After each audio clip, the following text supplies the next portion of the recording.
దాంట్లో జరిగినటువంటి అన్ని విషయాలు మీ అందరికీ తెలుసు, వారు మాట్లాడతారు.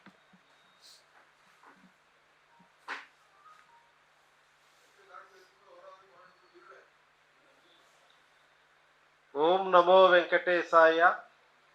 ఓం సంఘచ్చధ్వం సంవదధ్వం సంవో మనాంసి జానతాం దేవాభాగం యథా పూర్వే సంజానాన ఉపాసతే సమానం మంత్రం సమితి సమాని సమానం మనస్సహ చిత్తమేషాం సమానం మంత్రమభిమంత్రయేవః సమానేన హో హవిషాజుహోమి సమానీవ ఆకృతిః సమానా హృదయానివః సమానమస్తు ఓ మనో యథావస్సు సహాసతి. ఓం శాంతి శాంతి శాంతి. ఇక్కడ ఉన్న వాళ్ళందరూ కూడా, కైలాబాబు గారు నాకు గత 4-5 సంవత్సరాల నుంచి పరిచయము, రమేష్ గారు అంతా కూడా అప్పుడప్పుడు ఇక్కడ కలుస్తుంటాము. వీళ్ళందరూ కూడా సమానత్వం కోసం పనిచేస్తున్నారు.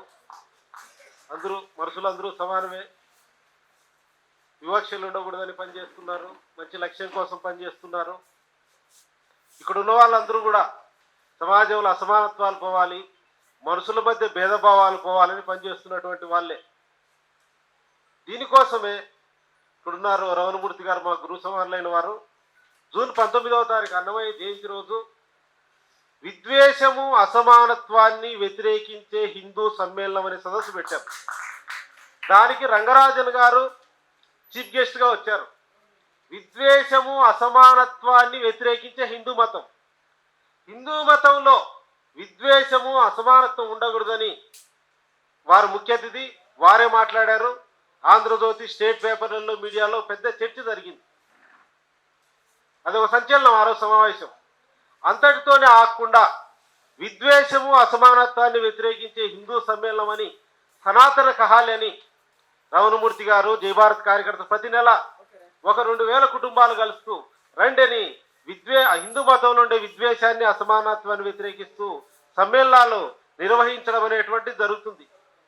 రంగరాజన్ పైన జరిగిన దాడికి నిరసనగా రేపు సాయంత్రం సమావేశానికి 25-30 మంది కార్యకర్తలు డోర్ టు డోర్ తిరుగుతున్నారు. తిరిగి రేపు సమ్మేళనం కూడా నిర్వహించాల్సింది వస్తుంది. నా అభిప్రాయాలు నేను చెప్పదలుచుకున్నాను, నేను తప్పు ఉంటే సరిదిద్దుకుంటాను కూడా. మీరు నమ్మిన సిద్ధాంతం పట్ల మీకు ఎంత విశ్వాసం ఉంటుందో, ఒక భక్తుడు భగవంతుని నమ్మితే మీకంటే 100 విశ్వాసంగా ఉంటాడు. నేను మీతో తిరిగాను, భక్తుల మధ్యలో తిరిగాను. ఒక భక్తుడు వాళ్ళ దేవుని విమర్శిస్తే వాడు ఎంత ఫీల్ అయిపోతాడంటే నీ మీద కక్ష కూడా పెంచుకుంటాడు, నా దేవుణ్ణి తిడతాడా అనేది.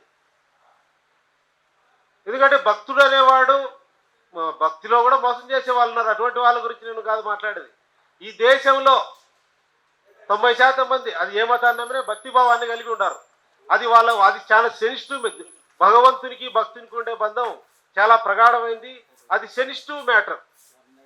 భక్తుల మనోభావాలు ఏదైతే మనం మతోన్మాద సంస్థలని కొన్నిటి అనుకుంటున్నామో వాటిని విమర్శించాల్సింది పోయి భక్తుల యొక్క మనోభావాలకు దెబ్బ జరిగి భక్తుల యంత్రాంగం దూరం అయిపోయి భక్తులే మనకంతా వ్యతిరేకమయ్యే కొన్ని సంఘటనలు కూడా సమాజంలో, నేను భక్తుల మధ్యలో తిరుగుతుంటాను కాబట్టి నాకు కనిపిస్తున్నాయి.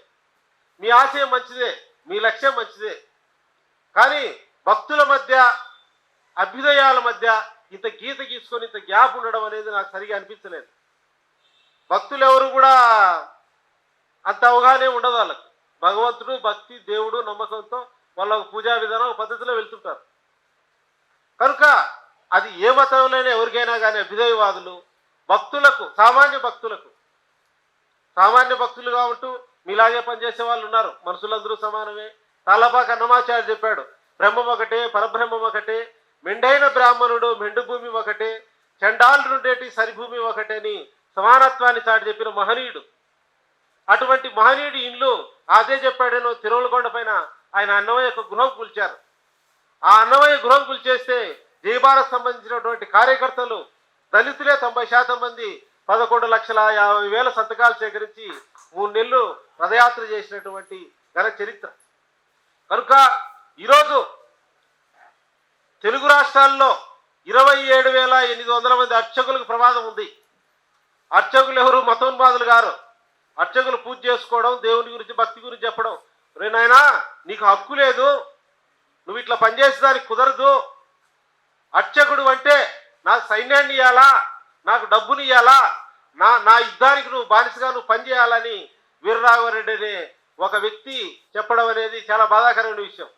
అర్చకులు నాకు ఫోన్ చేశారు, ఏమయ్యా ఇంకా మీకు అర్చకులకు ఒక సాంప్రదాయం ఉంటుంది, మీకు ఇంకా ఆ సాంప్రదాయాన్ని వదిలిపెట్టాల్సిందే, రేపు ఊరికి ఒకటి తయారవుతాడేది మీ పరిస్థితి అన్నాడు. స్వామి ఖండిస్తామని చెప్పారు. అర్చకుల్లో 27,800 మందిలో సగానికి పైన, సగానికి కాదు 80% శూద్రులే, ఎస్సీ ఎస్టీ బీసీలే ఉన్నారు అంతా కూడా. కాబట్టి వాళ్ళందరి రక్షణ కోసం మనము నిలబడాల్సినటువంటి అవసరం ఉంది. కనుక ఈరోజు రంగరాజన్ గారు పూర్తిగా సమానత్వానికి కట్టుబడిన వ్యక్తి. మనకు ఆయనకు మీకు మాకు తేడా ఏమిటంటే ఆయన దేవుడు నమ్మి దేవుడు ఆధారంగా మంచి సమాజాన్ని నిర్మాణం చేయాలనుకునే వ్యక్తి. ఇంకొద్దిమంది దేవుడు కాకుండా భౌతిక ఆధారంగా మంచి సమాజాన్ని నిర్మించాలనుకునే వ్యక్తి. కాబట్టి ఇటువంటి వ్యక్తులందరూ ఈ విషయాల్లో కొన్ని వైవిధ్యాలు ఉన్నప్పటికీ కలిసి మంచి సమాజం కోసం మనము పనిచేయాల్సినటువంటి అవసరం ఎంతైనా ఉందనేటువంటిది నాకు అనిపిస్తుంది. కనుక ఈ భక్తుల మధ్య, భక్తుల మనోభావాల మధ్య నేను ఫిబ్రవరి 20వ తారీఖు ఒక ఎస్సీ కాలనీకి 24 గంటల హరినామ సంకీర్తన చేయడానికి వెళ్తున్నాను. ఆ ఊళ్ళో 250 కుటుంబాలు ఉన్నాయి. అందులో 240 కుటుంబాలు హిందువులే. అందులో భజన చేసే వాళ్ళు 100 మంది ఉన్నారు. పూజా విధానం అంతా కూడా దాదాపు ఆంధ్రప్రదేశ్లోనే ఎస్సీ ఎస్టీలు 30% మంది హిందువులు ఉన్నారు. తెలంగాణలో అయితే 60% మంది ఉన్నారు, ఎక్కువ ఉన్నారు తెలంగాణలో ఇంకా కూడా. కాబట్టి ఎస్సీ ఎస్టీలో ఉండే హిందువులు కూడా ఈ ప్రోగ్రెసివ్ సమావేశాలకు పోతే వాళ్ళు కూడా ముందుకు వచ్చి ఖండించే పరిస్థితులు కనిపించలేదు. ఈ కులహత్యలు కానీ ఈ విషయాల మీద కానీ అంత ముందుకు వచ్చేటువంటిది. నేను కూడా అనేక విషయాలు కులహత్యలు జరిగినప్పుడు కానీ ఖండించడం ఇదంతా జరుగుతుంది. ఒక హత్య జరిగిందంటే భక్తులు ఇది మా పని కాదు, ఇది మాకు సంబంధం లేదనేటువంటి మన తమిళనాడులో కూడా చేశాం. బుల్లెట్ మీద పోతున్నాడనే చేతులు అసలు ప్రతిరోజు కూడా మరి దళితుల మీద హత్యలు జరుగుతున్నాయి. మరి 2025 సంవత్సరాలకు వచ్చాం, ఎంతోమంది సంఘ సంస్కర్తలంతా పోరాడినారు, ఇన్ని చట్టాలు వచ్చినాయి. మరి ప్రతినిత్యము ఎందుకు హత్యలు జరుగుతున్నాయి అనేది మనం పరిశీలించి ఇది ఒక సంస్థ కారణం అని నేను భావించను. ఒక సంస్థ పుట్టకముందు కూడా ఈ దేశంలో ఈ కులం ఉంది, కులహత్యలు జరుగుతున్నాయి. అన్ని పార్టీలు కూడా, అన్ని వ్యవస్థలు కూడా ఈ దేశంలో అత్యధికం కులతత్వాన్ని పోషిస్తున్నాయి. కానీ కొన్ని సంస్థలు అత్యధికంగా పోసిన ఆ సంస్థలు కూడా ఖండించాల్సిందే. ఈ కులం పట్ల, ఈ కుల సమానతల పట్ల భారతదేశానికి అతిపెద్ద శత్రువు కులమే. కాబట్టి మనమందరం కూడా సమిష్టిగా పోరాడాల్సిందే. జై భారత్ కానీ మేము కానీ ఎక్కడ ఏ కులహత్య జరిగినా కానీ కలిసి పనిచేయడానికి ఇందులో సిద్ధంగా ఉండామని మేము తెలియచేస్తున్నాం.